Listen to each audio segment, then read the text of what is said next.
اعوذ باللہ من الشیطان الرجیم بسم اللہ الرحمن الرحیم الحمد للہ الذی کفا وسلام علی عباد الذین اصطفی اما بعد۔ آج جو ہمارا ٹاپک ہے وہ ہے مسئلہ فلسطین، یعنی فلسطین کی تاریخ کے بارے میں بھی، کیونکہ ہم میں سے بہت سارے لوگ نہیں جانتے ہیں کہ آخر یہ یہودی اور مسلمز کا فلسطین کو لے کر کیا مسئلہ ہے، کیوں لڑائی ہے۔ تو دیکھیں، عام طور پر حالت حاضرہ میں ایک قومی اور سیاسی مسئلے کے طور پر فلسطین کو دیکھا جاتا ہے، جہاں بظاہر دو قومیں عرب اور اسرائیل اپنی حاکمیت کا دعویٰ کرتے نظر آ رہے ہیں، لیکن اس مسئلے کا تعلق دراصل آسمانی کتابوں اور تاریخ سے جڑا ہوا ہے، جو اپنی 1000 سالہ تاریخ میں ظلم، بربریت، ناانصافی، امید، روحانیت اور سیاست کی داستان بیان کرتی ہے۔ ملک شام کے جنوب علاقے کو فلسطین کہتے ہیں، جو بحر روم کے ساحل پر واقع ہے۔ فلسطین کی تہذیب دنیا کی قدیم ترین تہذیب میں شمار ہوتی ہے۔ تحقیق کے مطابق 11,000 سال پہلے جہاں سب سے پہلے فصل اگائی گئی اور لوگ بستی بنا کر آباد ہونے لگے، وہ سرزمین فلسطین ہی ہے۔ فلسطین ارض مقدس کو یہود و نصارہ کی کتابوں میں سرزمین موعود کہا گیا ہے۔ یہودیوں کے مطابق یہاں 3000 قبل مسیح موسیٰ علیہ السلام جب سرزمین بنی اسرائیل کے ساتھ بسے تو آپ نے یہاں ایک عبادت گاہ کی بنیاد رکھی، جہاں حضرت داؤد علیہ السلام اور سلیمان علیہ السلام کے زمانے میں عظیم ہیکل بنائی گئی تھی۔ جبکہ عیسائیوں کا ماننا ہے کہ بیت الحم، یعنی وہ جگہ جہاں عیسیٰ علیہ السلام کی پیدائش ہوئی تھی، وہ بھی فلسطین کے شہر یروشلم میں ہی ہے اور آپ یہیں سے آسمان پر اٹھائے گئے۔ اور اگر ہم اسلام کی بات کریں تو قرآن میں اسے پاک سرزمین کہا گیا ہے اور بابرکت مقام کہا گیا ہے۔ سورہ بنی اسرائیل میں اللہ تعالیٰ فرماتے ہیں الی المسجد الاقصی الذی بارکنا حولہ لنریہ فی آیاتنا، کہ ہم نے اس سرزمین پر ہی نہیں بلکہ اس کے ارد گرد کو بھی بابرکت بنایا ہے، اور یہ ہمارا قبلہ اول ہے، جس کی طرف مسلمانوں نے 16 یا 17 مہینوں تک رک کر کے نماز پڑھی تھی۔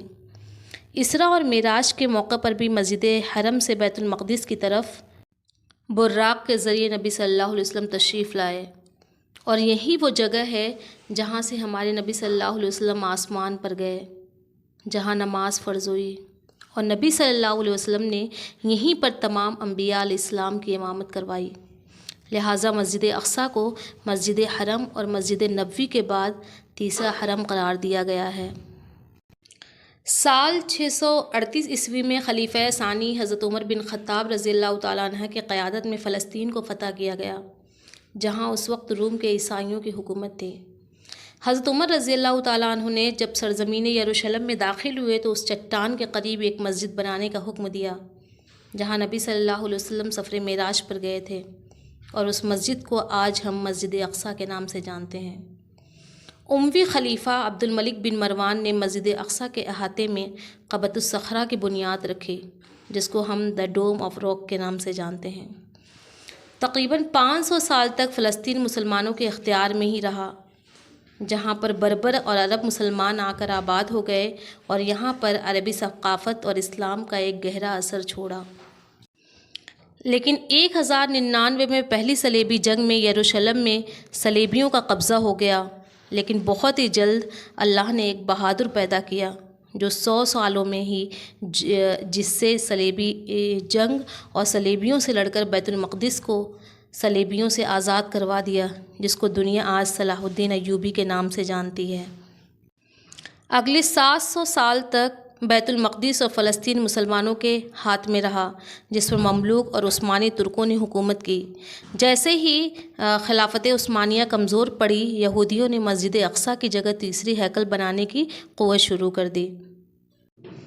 دراصل ہیکل سلیمانی، جو یہودیوں کی سب سے بڑی اور سب سے مقدس جگہ تھی، اسے بخت نظر اور ٹائٹس رومی نے اس عمارت کو 2 بار ڈھا دیا تھا اور یہودیوں کا خوب قتل و عام کیا تھا۔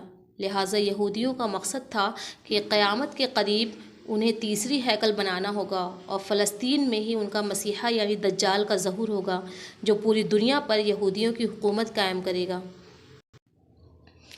لیکن آخری سلطان عبدالحمید کے ہوتے ہوئے وہ یہ کام نہ کر سکے۔ دراصل یہودی قوم سلیمان علیہ السلام کے بعد مختلف ملکوں میں دربدر گھومتے رہے اور کئی سالوں سے ان کا کوئی ملک نہیں تھا۔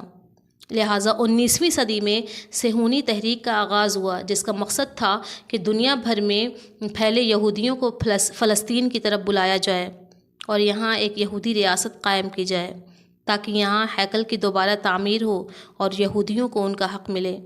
چنانچہ پہلی عالمی جنگ کے بعد جب سلطنت عثمانیہ کا خاتمہ ہوا تو یہاں برطانیہ قبضہ ہو گیا، لہٰذا یورپی ممالک نے صہیونی تحریک کی حمایت کر دی اور دنیا بھر سے یہودی فلسطین آ کر آباد ہو گئے، جس کا نتیجہ یہ ہوا کہ عرب اور یہودی میں تنازعات بڑھنے لگے۔ لہٰذا UN نے فلسطین کا کنٹرول سنبھال لیا۔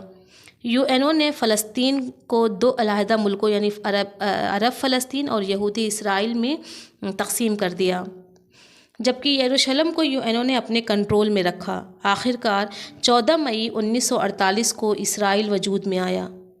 ارد گرد کے عرب ملکوں نے اسرائیل کو ایکسیپٹ کرنے سے انکار کر دیا، چنانچہ عرب اسرائیل جنگ کا آغاز ہوا۔ حیرانی کی بات یہ ہے کہ عرب اتنا پاورفل ہونے کے باوجود اسرائیل نے ان کو شکست دے دی اور دھیرے دھیرے عرب ملک ہتھیار ڈال دیے۔ اب دھیرے دھیرے اسرائیل نے اس حصہ پر بھی قبضہ کر لیا جو فلسطین میں داخل تھا۔ نتیجتاً 7 لاکھ فلسطین مسلمان بے گھر ہو گئے۔ اس دن کو النکبہ یعنی تباہی کے نام سے جانتے ہیں۔ 1967 میں ایک بار پھر عرب طاقتیں اور اسرائیل آمنے سامنے آئیں، جس کو 6 روز جنگ یعنی 6 Days War کہا جاتا ہے۔ اس جنگ میں بھی اسرائیلیوں کو فتح حاصل ہوئی۔ اس کے بعد فلسطین صرف ویسٹ بینک اور غزہ تک سمٹ کر رہ گئے۔ یہودیوں کی سازشیں یہیں تک ختم نہیں ہوئی اور فلسطین کی سرزمین پر قبضہ کرتے چلے گئے، جس کے نتیجے میں کئی تحریکیں اسرائیل سے لڑنے کے لیے سامنے آئیں، جس کے نتیجے میں پچھلے 20 سال میں کئی خونریزی قتل و غارت ہوا جو اب تک جاری ہے۔ مقبوضہ فلسطین کی سرزمین آج مسلمانوں کے خون سے لال ہو چکی ہے۔ معصوم جانیں روز ضائع ہو رہی ہیں۔ فلسطین کی خواتین اور بزرگوں کا بھی کوئی لحاظ نہیں رکھا جا رہا ہے۔ آج پورے دنیا کے مسلمانوں کا دل فلسطین کے مسلمانوں کے ساتھ دھڑکتا ہے۔ فلسطین کا درد پورے امت مسلمہ کا درد ہے۔ جس کو جس حد تک ممکن ہو ان کی مدد کریں اور ان کے لیے دعا گو رہیں۔ اللہ حافظ۔